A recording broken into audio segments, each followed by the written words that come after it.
Hello, मैं हूँ हरप्रीत। आज हम बात करेंगे कोर स्ट्रेंथ को लेकर। कोर स्ट्रेंथ क्यों ज़रूरी है हमारे बच्चों के लिए? अगर उनमें कोई प्रॉब्लम होती है तो बच्चों को क्या क्या डिफ़िकल्टीज फेस करनी पड़ सकती हैं और क्या साइंस रहते हैं और कौन सी एक्सरसाइजेस हैं जो हेल्प कर सकती हैं बच्चों में कोर स्ट्रेंथ के लिए। लेकिन उससे पहले मैं यहाँ का आंसर करना चाहूँगी। बहुत से लोगों के यहाँ क्वेश्चन आए इसके रिगार्डिंग, मैगज़ीन के रिगार्डिंग कि वो वर्कशीट हमें कैसे मिलेंगी। वर्कशीट हमारी मैगज़ीन में रहेंगी और जो वर्कशीट है, कुछ लोगों ने पूछा कि वर्कशीट्स जो है वो क्या एज के अकॉर्डिंग है या फिर लेवल के अकॉर्डिंग है या कितनी एज ग्रुप के बच्चों के लिए है। तो यहाँ बताना चाहूँगी कि वर्कशीट्स रैंडमली सिलेक्ट करते हैं।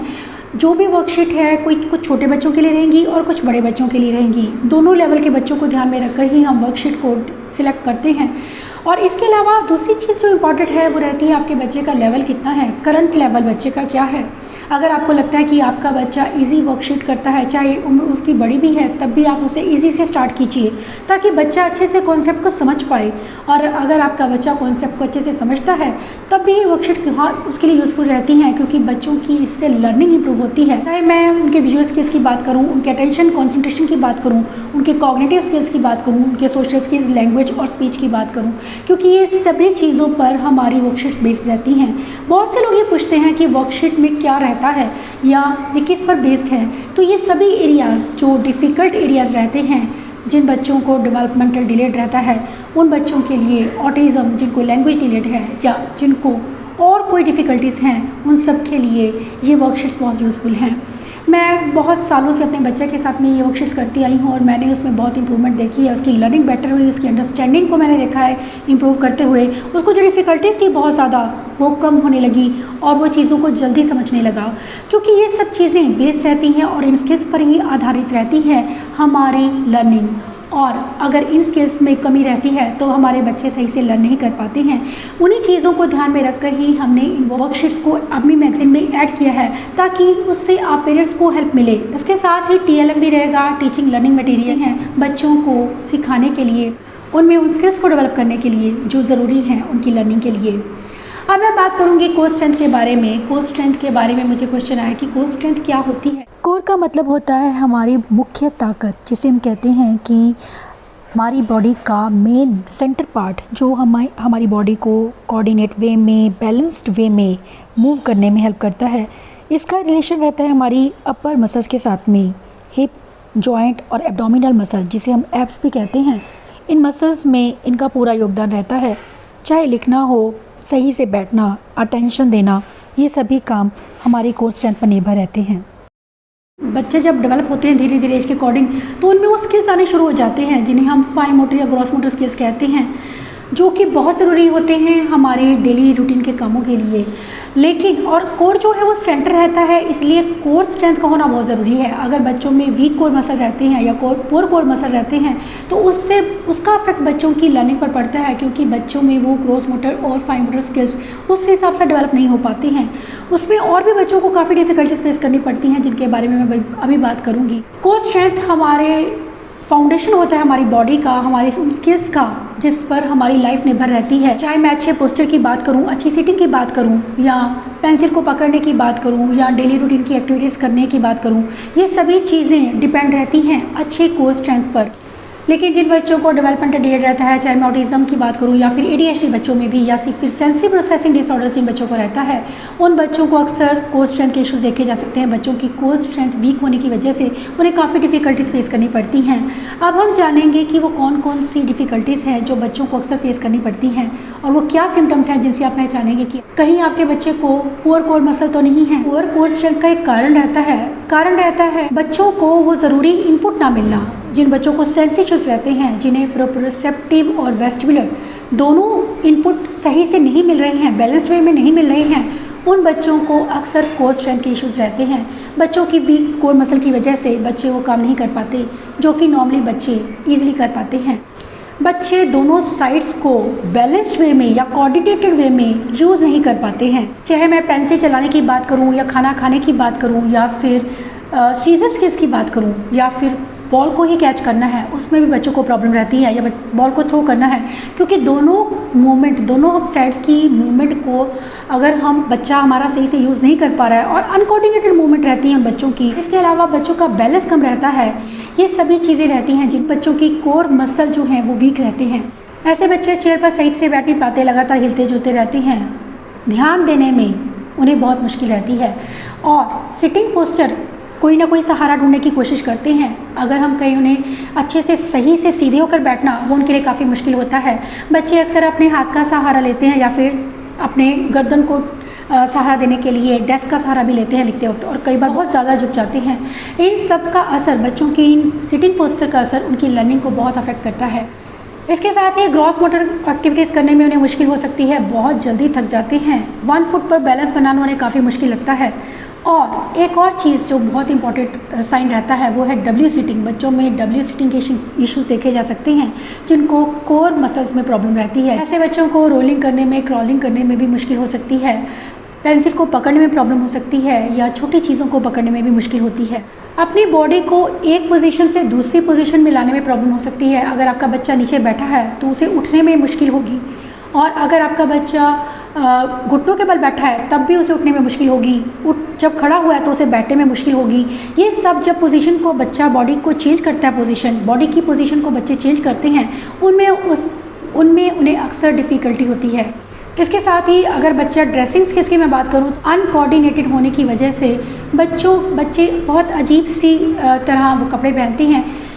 आपके बच्चे के बॉडी पोस्चर से आपको पता चल जाएगा कि आपके बच्चे की कोर मसल्स जो हैं वो वीक हैं, क्योंकि बच्चे कोऑर्डिनेटेड वे में कोई काम नहीं कर पाते, चाहे वो कपड़े पहनना हो, चाहे वो लिखना हो, चाहे वो सीजर चलाना हो या फिर खाना खाना हो। इसके साथ ही उनके लिए जंपिंग, क्लाइंबिंग ये काम मुश्किल हो सकते हैं, और बायलैटरल कोऑर्डिनेशन में भी उनको मुश्किल हो सकती है। बायलैटरल कोऑर्डिनेशन का मतलब है कि जब हम अपने दोनों हाथ को एक साथ यूज़ करते हैं बैलेंस्ड वे में, उसमें भी बच्चों को डिफ़िकल्टी हो सकती है। अब जो एक्टिविटीज़ मैं आपको बताने वाली हूँ ये हेल्प करेंगी आपके बच्चों की कोर स्ट्रेंथ को मजबूत बनाने में, क्योंकि बहुत ज़रूरी ये चीज़ें रहती हैं। अगर हम स्टार्टिंग में अर्ली ईयर्स में ही चीज़ों पर ध्यान देते हैं तो आगे चलकर बच्चों को इतनी डिफ़िकल्टी फेस नहीं करनी पड़ती है, क्योंकि बच्चों की हैंड राइटिंग को अफेक्ट करती है, उनके हर स्किल को अफेक्ट करती है, उनके ग्रॉस मोटर जो मेन स्किल्स रहते हैं, चाहे मैं वॉकिंग की बात करूँ या उनके बॉडी पोस्चर की भी बात करूँ, बहुत बड़ा रोल रहता है कोर स्ट्रेंथ का, और इसका होना बहुत ज़रूरी है। जितना भी हो सके हमें कोशिश करनी चाहिए। आज जो मैं एक्टिविटीज़ आपके साथ शेयर कर रही हूँ, घर पर आप इजीली उन चीज़ों को करवा सकते हैं और बच्चे की कोर स्ट्रेंथ पर वर्क कर सकते हैं, ताकि आगे जाकर बच्चों को डिफ़िकल्टीज़ को फेस ना करना पड़े। आप बच्चों को स्टार्टिंग में बहुत ही इजी वेज़ में इंट्रोड्यूस कर सकते हैं कोर स्ट्रेंथ की एक्टिविटीज़, जिसमें कि बच्चे को सिर्फ लेफ़्ट टू राइट ही अपनी बॉडी को ऊपर से मूव करना है। इसमें भी बच्चे की कोर स्ट्रेंथ पर अब वर्क कर रहे हैं। इसके साथ जो बच्चे छोटे रहते हैं उन्हें टमी के बल लिटाकर बच्चों को एक्टिविटीज़ दी जा सकती हैं, चाहे कलरिंग की एक्टिविटीज़ हों या बच्चा टॉयज़ के साथ प्ले कर रहा है, बॉल के साथ प्ले कर रहा है, या फिर कुछ ऐसी एक्टिविटीज़ जो मैंने दी हैं बच्चे को रिंग डालने की। इसके साथ ही कुछ उन्हें ऐसे पोजेस देना, एक्सरसाइजेस करवाना जो उनके कोर स्ट्रेंथ पर डायरेक्टली वर्क करें। व्हील बैरो वॉकिंग एक अच्छा आइडिया रहता है बच्चों की कोर मसल्स पर काम करने का, क्योंकि व्हील बैरो को अगर आपका बच्चा सिंपली उसे चलाना है, अपने हाथों के बल उसको चलना है, अगर आपका बच्चा अच्छे से व्हील बैरो कर लेता है तो उसे फॉरवर्ड और बैकवर्ड उस एक्टिविटी के रूप में भी आप उसे दे सकते हैं।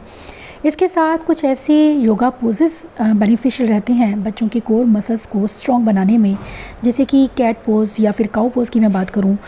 इनको आप चाहें तो इसे और भी चैलेंजिंग और मुश्किल बनाया जा सकता है, ताकि हम बच्चों की कोर स्ट्रेंथ पर ईज़िली वर्क कर पाएँ। इन एक्सरसाइजेज़ को आप ध्यान से देखिए जिस तरह से मैं इन्हें करवा रही हूँ बच्चे को। इसके अलावा जो एक्सरसाइज रहती है इसमें थोड़ा फ्लाइंग पोज रहता है कि बच्चे की बाजू को, आर्म को उसको ऊपर करना है, लेग को भी हो सके तो ऊपर उठाना है, फ्लाइंग पोज में थोड़ा रखना है। प्लैंक है लेकिन थोड़ा डिफरेंट वे में। इसके साथ ही बच्चों को टोज़ को टच करने के लिए बोलना, या फिर सुपर हीरो, इस तरह का पोज बच्चे को बनाना कि अपनी आर्म्स को उसे ऊपर की तरफ, पीछे की तरफ झुकाना है और चेस्ट को ऊपर की तरफ अपराइट रखना है, ताकि बच्चे का पोस्चर इम्प्रूव हो। इसके साथ ही ब्रिजिंग एक बहुत अच्छा आइडिया रहती है। बच्चों को घुटनों को मोड़ना है, अपने घुटनों को मोड़ के रखना है और नीचे अपने लोअर जो बैक है उसको भी ऊपर की तरफ उठाना है। ये स्टार्टिंग में आप कर सकते हैं। इसके साथ ही आप धीरे धीरे इसे थोड़ा एडवांस में लेंगे कि आप उसे बोलेंगे कि लोअर बैक के नीचे उसके आप कोई चीज़ रखेंगे कि उसको टच नहीं करने देना है। ये एक चीज़ भी बच्चे को हेल्प करती है उनकी कोर स्ट्रेंथ पर वर्क करने में। टास्क को जितना आप चैलेंजिंग रखेंगे आप उसकी कोर स्ट्रेंथ पर उतना ही अच्छे से वर्क कर पाएंगे। इसके साथ ये नेक्स्ट एक्टिविटी है जिसमें मैंने पिलो लिया है, पिलो कुशन लिया है। कुशन को आप डबल ट्रिपल भी कर सकते हैं। बच्चे को नीज के साथ में उसको थोड़ा ऊपर की तरफ उठ के, रिंग्स को मैं अलग अलग डायरेक्शन में उसे बोल रहे हैं हम डालने के लिए, और बच्चा उन्हें डाल रहा है बैलेंस करते हुए। ये एक चीज़ रहती है बच्चों के पोस्चर को इम्प्रूव करने का काम करती है, बैलेंस को इम्प्रूव करने का काम करती है। इसके साथ ही ये मैंने लिया है, आप चाहे बैलेंस बोर्ड ले सकते हैं। मैंने ये टॉय लिया है, राइडिंग टॉय जो होता है उसको यूज़ कर रही हूँ मैं। इसमें बच्चे को रिंग्स उठाकर डालनी है, जो कि काफ़ी चैलेंजिंग रहता है बच्चों के लिए। अगर आपका बच्चा ये कर पाता है हाथ के साथ में, तो आप कुछ स्टिक या रॉड के साथ में उसे डालने के लिए बोल सकते हैं, जो कि थोड़ा और चैलेंजिंग है। अब मैं बात करूंगी थेरेपी बॉल की। थेरेपी बॉल को आप यूज़ कर सकते हैं बच्चों की कोर स्ट्रेंथ पर वर्क करने के लिए, उसे सिंपली बाउंस करने के लिए बोलिए, बैलेंस बनाने के लिए। इसके साथ ही कुछ ऐसी एक्टिविटी देना बच्चों को कि उसे लेफ़्ट टू राइट चीज़ों को रखना है। ये एक्टिविटी भी बच्चों को हेल्प करती है। इसके साथ बात करूँगी नेक्स्ट जो एक्टिविटी है मेरी, उसमें मैंने लिया है स्कूटर बोर्ड को। स्कूटर बोर्ड हाथ में बच्चे को उसको बोलना है कि उसे क्रॉस लेग बैठना है और अपने हाथों के साथ में सिंपली आगे पीछे होना है। इसमें भी आप बच्चे के कोर पे का काम कर रहे हैं। इसके साथ ही मैंने उसे कोई चीज़ दिया कि उसे जो फ्रूट्स गिराए हैं मैंने इस फ्लोर पर, कुछ उन्हें स्कैटर्ड फ्रूट्स को बच्चों को इकट्ठा करना है एक रॉड के साथ में, एक स्टिक के साथ में। इसमें भी बच्चा पूरे कमरे में घूम रहा है और रोमिंग करता हुआ वो इन चीज़ों को कलेक्ट कर रहा है। अब मैं बात करूंगी कि इन फ्रूट्स को बच्चे को ट्री के ऊपर, मैंने ट्री बना रखा है डोर के ऊपर, उस पर बच्चा लगा रहा है इस ट्री को, जिसमें कि बच्चा वर्टिकल सरफेस पे काम कर रहा है। वर्टिकल सरफेस पे या फ्लोर पर एक्टिविटीज़ देना बच्चों को बहुत बेनिफिशियल रहता है, जब स्पेशली हम बच्चों के कोर स्ट्रेंथ पे काम करते हैं। इसके साथ ही बॉल को अपने पैरों से पुश करना या फिर बॉल को अपने हेड से ऊपर कैच और थ्रो खेलना। जिन बच्चों को प्रोप्रोसेप्टिव और वेस्टिबुलर इश्यूज़ रहते हैं, जो बच्चे बहुत हाइपर एक्टिव रहते हैं, उनके लिए बहुत ही यूज़फुल रहती है। इसके साथ साथ बच्चों की हेल्थ को भी सही रखती है। इसके बाद मैं बात करूँगी एनिमल वॉक की। एनिमल वॉक्स बच्चों के लिए बहुत यूज़फुल है। बियर वॉक या क्रैब वॉक की बात करूँ, या फिर कुछ ऐसे ही पिलो दे देना बच्चे को, सिंपली उसे रोम करना है। बहुत ही यूज़फुल और अच्छी ईजीएस्ट एक्टिविटी है। बच्चे इसे एंजॉय करते हैं और इससे उन्हें वो इंटेंस सेंसरी इनपुट मिलता है जो उन्हें शांत बनाए रखने में हेल्प करता है और उनकी कोर स्ट्रेंथ पर डायरेक्टली वर्क करता है। अब मैं बात करूंगी थेरेपी बॉल पर पोस्चर को सुधारने की बात, कोऑर्डिनेशन या पोस्चर की बात करती हूं मैं जब, तो हम जब थेरेपी बॉल के साथ में कुछ ऐसी एक्टिविटीज़ बच्चों को करवाते हैं जिससे कि बच्चों की कोऑर्डिनेशन और बैलेंस बनता है। हाथों के बल बच्चे को लेटना है और उसका बैक जो हिस्सा है वो बॉल के ऊपर रहेगा।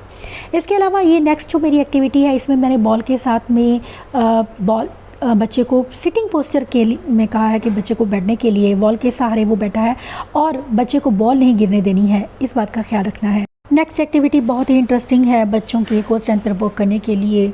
मैंने बच्चे के पैरों में कुशन दिया है, उसको उठाना है और उसे अपने हाथों से फिर पीछे के कंटेनर में रखना है। बच्चों को, अगर कुछ लोग मुझे पूछते हैं कि क्लाइंबिंग, तो स्लाइड के ऊपर चढ़ना जो है, स्लाइडिंग की बजाय अगर बच्चा आपका चढ़ता है स्लाइड पर, तो वो बच्चों को इंटेंस सेंसरी इनपुट देती है और साथ में बच्चों के कोर स्ट्रेंथ पर वर्क करने का बहुत अच्छा आइडिया है। इसके अलावा कुछ लोग मुझे क्लाइंबिंग के बारे में पूछते हैं, मंकी बार्स को कि कब यूज़ किया जाना चाहिए। बच्चे जब 4 से 5 साल के बीच में होते हैं तभी आपको बच्चे को मंकी बार्स बच्चे को इंट्रोड्यूस करना चाहिए, क्योंकि छोटे बच्चों के लिए काफ़ी मुश्किल रहता है। इसके अलावा कुशन को वॉल के ऊपर आपने घुमाने के लिए बोलना है। पैरों के साथ में जब बच्चे मूवमेंट करते हैं लेटकर, तो उससे भी आप बच्चों के कोर स्ट्रेंथ पर काम कर रहे हैं। इसको जितना भी आप मुश्किल और चैलेंजिंग रखते हैं, मैंने बोला है कि कुशन को आपको नीचे नहीं गिराने देना है। इससे बच्चे का ध्यान भी पूरा रहता है और साथ में बच्चे की कोर स्ट्रेंथ पे भी वर्क कर रहे हैं।